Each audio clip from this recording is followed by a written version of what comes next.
there. Hello, Amy and Evelyn and Mary and Sissy, Lala and Mel Fly. You were the first ones on. I think you were the first ones on yesterday too. So welcome again to everyone to another Fireside Reading, where we're going to take another look at Siddhartha by Hermann Hesse. We're on to the new chapters called Samsara.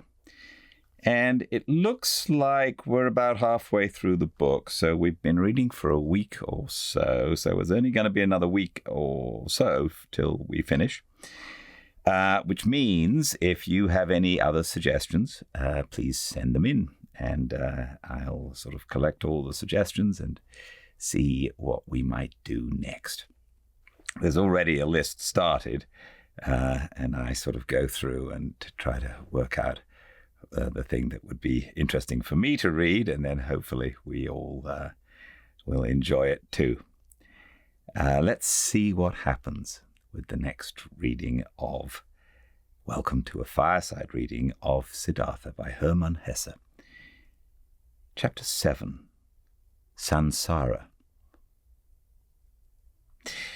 For a long time, Siddhartha had lived the life of the world and of lust, though without being a part of it. His senses, which he had killed off in hot years as a samana, had awoken again. He had tasted riches, had tasted lust, had tasted power. Nevertheless, he had still remained in his heart for a long time a samana. Kamala, being smart, had realized this quite right. It was still the art of thinking, of waiting, of fasting, which guided his life. Still, the people of the world, the childlike people, had remained alien to him, as he was alien to them. Years passed by. Surrounded by the good life, Siddhartha hardly felt them fading away.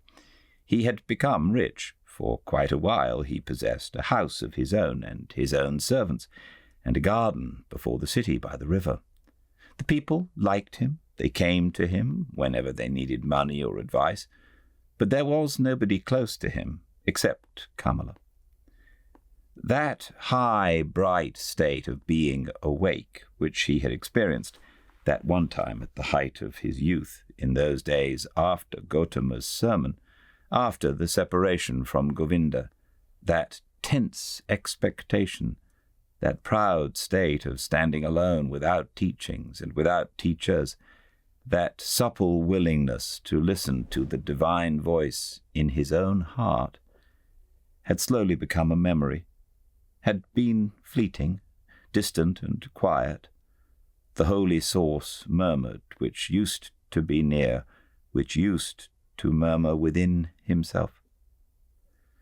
Nevertheless, many things he had learned from the Samanas. He had learned from Gautama, he had learned from his father, the Brahman, had remained within him for a long time afterwards. Moderate living, joy of thinking, hours of meditation, secret knowledge of the self, of his eternal entity, which is neither body nor consciousness. Many a part of this he still had, but one part after another had been submerged and had gathered dust. Just as a potter's wheel, once it has been set in motion, will keep on turning for a long time and only slowly lose its vigor and come to a stop, thus Siddhartha's soul had kept on turning the wheel of asceticism, the wheel of thinking, the wheel of differentiation for a long time, still turning, but it turned slowly and hesitantly, and was close to coming to a standstill. Slowly, like humidity entering the dying stem of a tree, filling it slowly and making it rot, the world and sloth had entered Siddhartha's soul. Slowly it had filled his soul, made it heavy, made it tired, put it to sleep. On the other hand, his senses had become alive. There was much they had learned, much they had experienced. Siddhartha had learned to trade, to use his power over people, to enjoy himself with a woman. He had learned to wear beautiful clothes, to give orders to servants, to bathe in perfumed waters. He had learned to eat tenderly and carefully prepared food, even fish, even meat and poultry, spices and sweets, and to drink wine, which causes sloth and forgetfulness.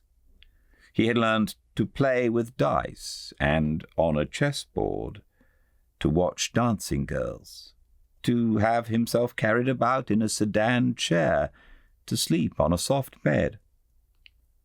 But still he had felt different from and superior to the others. Always he had watched them with some mockery, some mocking disdain, with the same disdain which a samana constantly feels for the people of the world. When Kamaswami was ailing, when he was annoyed, when he felt insulted, when he was vexed by his worries as a merchant, Siddhartha had always watched it with mockery. Just slowly and imperceptibly, as the harvest seasons and rainy seasons passed by, his mockery had become more tired. His superiority had become more quiet. Just slowly, among his growing riches, Siddhartha had assumed something of the childlike people's ways for himself, something of their childlikeness and of their fearfulness. And yet he envied them just the more similar he became to them. He envied them for the one thing that was missing from him, and that they had, the importance they were able to attach to their lives, the amount of passion in their joys and fears, the fearful but sweet happiness of being constantly in love. These people were all of the time in love with themselves, with women, with their children, with honors or money, with plans or hopes. But he did not learn this from them, this out of all things, this joy of a child, and this foolishness of a child. He learned from them out of all things the unpleasant ones which he himself despised.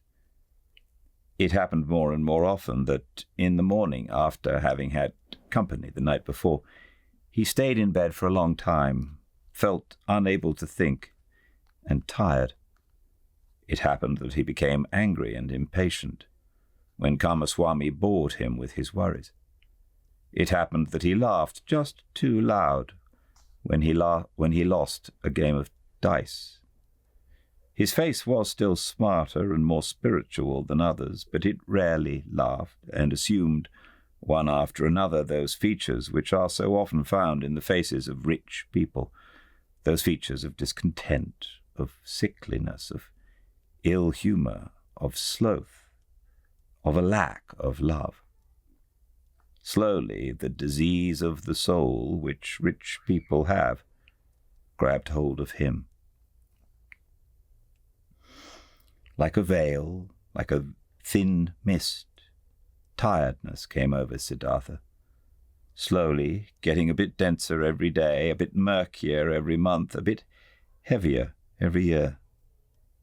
As a new dress becomes old in time, loses its beautiful color in time, gets stains, gets wrinkles, gets worn off at the seams, and starts to show threadbare spots here and there. Thus Siddhartha's new life, which he had started after his separation from Govinda, had grown old, lost color and splendor as the years passed by, was gathering wrinkles and stains, and hidden at the bottom, already showing its ugliness here and there, disappointment and disgust were waiting. Siddhartha did not notice it. He only noticed that this bright and reliable voice inside of him, which had awoken in him at that time and had ever guided him in his best times, had become silent. He had been captured by the world, by lust, covetousness, sloth, and finally also by that vice which he had used to despise and mock the most foolish one of all vices: greed. Property, possessions, and riches also had finally captured him. They were no longer a game, and trifles to him had become a shackle and a burden. In a strange and devious way, Siddhartha had gotten into this final and most base of all dependencies by means of the game of dice.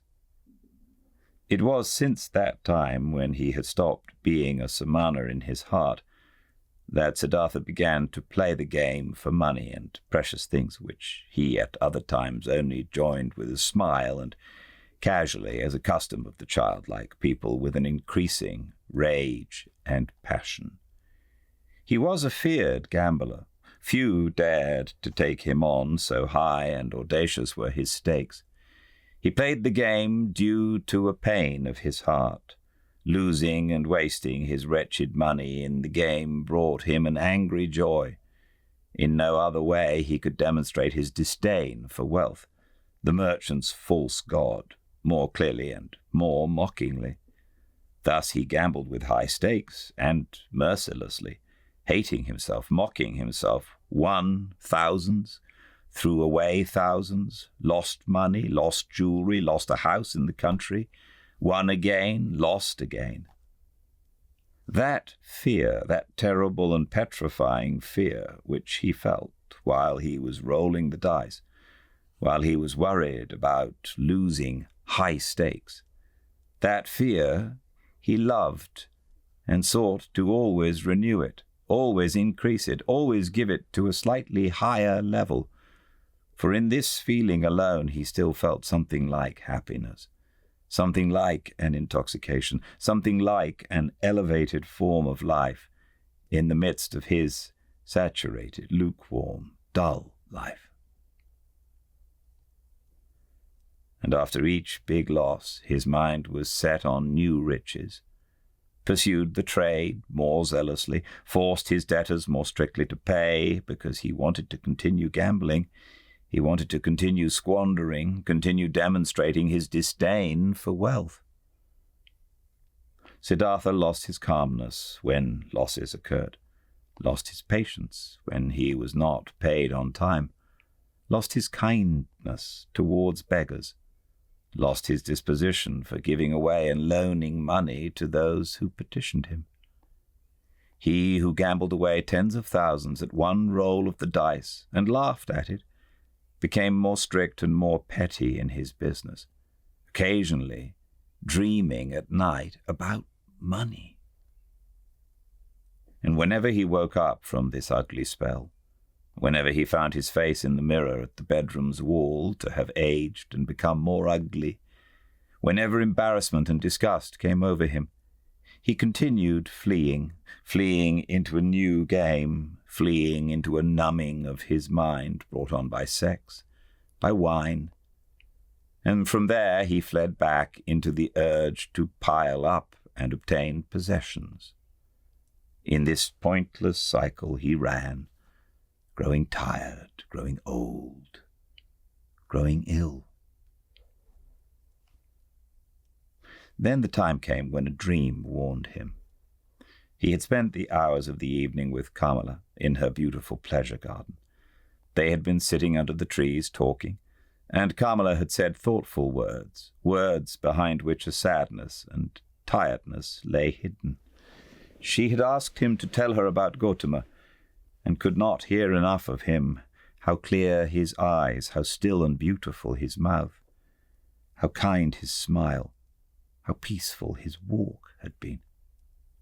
For a long time he had to tell her about the exalted Buddha, and Kamala had sighed and had said, "One day, perhaps soon, I'll also follow that Buddha.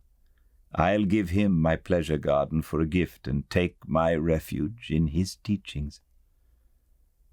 But after this she had aroused him, and had tied him to her in the act of making love with painful fervor, biting and in tears, as if, once more, she wanted to squeeze the last sweet drop out of this vain, fleeting pleasure. Never before it had become so strangely clear to Siddhartha how closely lust was akin to death. Then he had lain by her side, and Carmela's face had been close to him, and under her eyes and next to the corners of her mouth he had, as clearly as never before, read a fearful inscription, an inscription of small lines, of slight grooves, an inscription reminiscent of autumn and old age, just as Siddhartha himself, who was only in his 40s, had already noticed here and there grey hairs among his black ones. Tiredness was written on Carmela's beautiful face, tiredness from walking a long path, which has no happy destination, tiredness, and the beginning of withering, and concealed, still unsaid, perhaps not even conscious anxiety, fear of old age, fear of the autumn, fear of having to die. With a sigh he had bid his farewell to her, the soul full of reluctance and full of concealed anxiety. Then Siddhartha had spent the night in his house with dancing girls and wine, had acted as if he was superior to them towards the fellow members of his caste, though this was no longer true, had drunk much wine and gone to bed a long time after midnight, being tired and yet excited, close to weeping and despair, and had for a long time sought to sleep in vain, his heart full of misery which he thought he could no longer bear, full of a disgust which he felt penetrating his entire body like the lukewarm, repulsive taste of the wine, the just too sweet, dull music, the just too soft smile of the dancing girls, the just too sweet scent of their hair and breasts. But more than by anything else he was disgusted by himself, by his perfumed hair, by the smell of wine from his mouth, by the flabby tiredness and listlessness of his skin.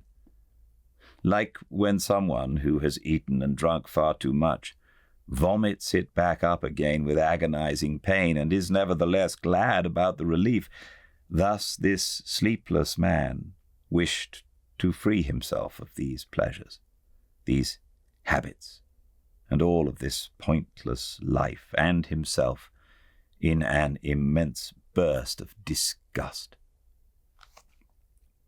Not until the light of the morning and the beginning of the first activities in the street before his city house, he had slightly fallen asleep, had found for a few moments a half unconsciousness, a hint of sleep.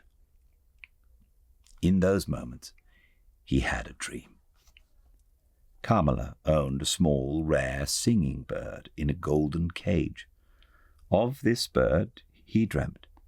He dreamt this bird had become mute, who at other times always used to sing in the morning, and since this arose his attention,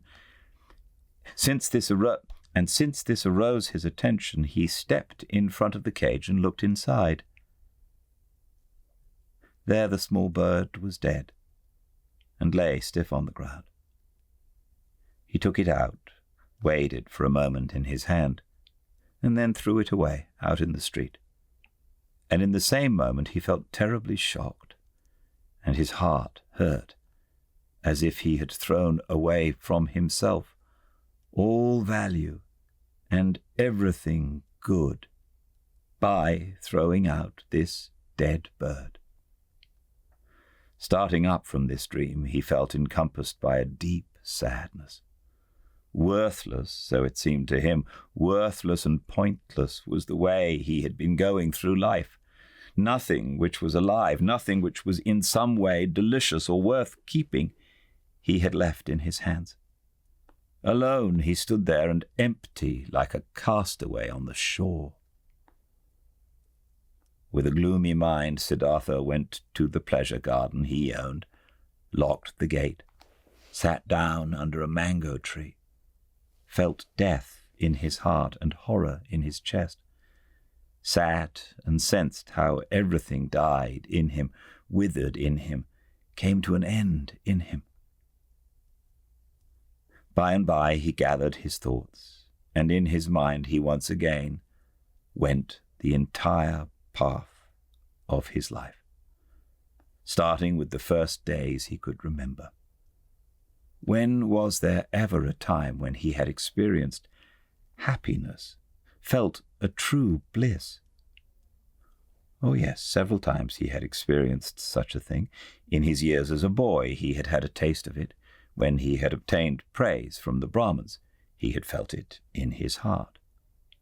There is a path in front of the one who has distinguished himself in the recitation of the holy verses, in the dispute with the learned ones, as an assistant in the offerings. Then he had felt it in his heart. There is a path in front of you. You are destined for. The gods are awaiting you. And again, as a young man, when the ever-rising upward fleeing goal of all thinking had ripped him out of and up from the multitude of those seeking the same goal, when he wrestled in pain for the purpose of Brahman, when every obtained knowledge only kindled new thirst in him, then again he had, in the midst of the thirst, in the midst of the pain, felt this very same thing. Go on, you are called upon. He had heard this voice when he had left his home and had chosen the life of a samana, and again when he had gone away from the samanas to that perfected one, and also when he had gone away from him to the uncertain. For how long had he not heard this voice any more? For how long had he reached no height any more? How even and dull was the manner in which his path had passed through life for many long years, without a high goal, without thirst, without elevation, content with small, lustful pleasures, and yet never satisfied. For all of these many years, without knowing it himself, he had tried hard and longed to become a man like those many, like those children, and in all this his life had been much more miserable and poorer than theirs, and their goals were not his, nor their worries. After all, that entire world of the Kamaswami people had only been a game to him, a dance he could watch, a comedy. Only Kamala had been dear, had been valuable to him. But was she still thus? Did he still need her, or she him? Did they not play a game without an ending? Was it necessary to live for this? No, it was not necessary. The name of this game was Sansara, a game for children, a game which was perhaps enjoyable to play once, twice, 10 times, but forever and ever over again. Then Siddhartha knew that the game was over, that he could not play it any more. Shivers ran over his body, inside of him. So he felt. Something had died. That entire day he sat under the mango tree, thinking of his father, thinking of Govinda, thinking of Gautama. Did he have to leave them to become a Kamaswami? He still sat there when the night had fallen. When looking up he caught sight of the stars, he thought, here I'm sitting under my mango tree in my pleasure garden. He smiled a little. Was it really necessary? Was it right? Was it not as foolish game that he owned a mango tree, that he owned a garden? He also put an end to this. This also died in him. He rose, bid his farewell to the mango tree, his farewell to the pleasure garden. Since he had been without food this day, he felt strong hunger and thought of his house in the city, of his chamber and bed, of the table with the meals on it. He smiled tiredly, shook himself, and bid his farewell to these things. In the same hour of the night, Siddhartha left his garden, left the city, and never came back. For a long time, Kamaswami had people look for him, thinking that he had fallen into the hands of robbers. Kamala had no one look for him. When she was told that Siddhartha had disappeared, she was not astonished. Did she not always expect it? Was he not a samana, a man who was at home nowhere, a pilgrim? And most of all, she had felt this the last time they had been together, and she was happy, in spite of all the pain of the loss, that she had pulled him so affectionately to her heart this last time, that she had felt one more time to be so completely possessed and penetrated by him. When she received the first news of Siddhartha's disappearance, she went to the window where she held a rare singing bird captive in a golden cage. She opened the door of the cage, took the bird out, and let it fly. For a long time she gazed after it, the flying bird. From this day on she received no more visitors, and kept her house locked. But after some time she became aware that she was pregnant from the last time she was together with Siddhartha.